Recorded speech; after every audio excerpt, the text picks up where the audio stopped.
Okay, this next one is a pretty sad video.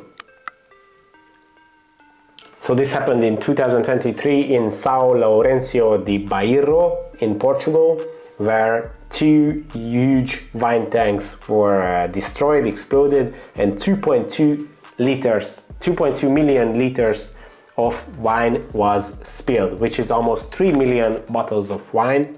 It was a huge disaster. Actually, it was such a huge amount of wine that it would have been enough to fill an Olympic-sized swimming pool.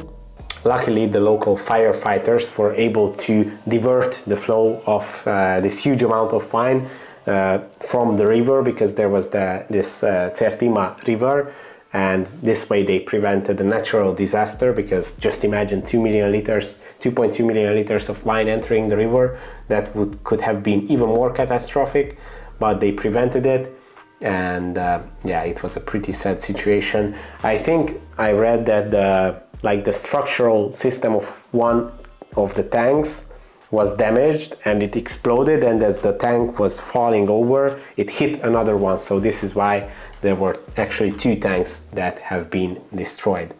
That's a pretty sad video.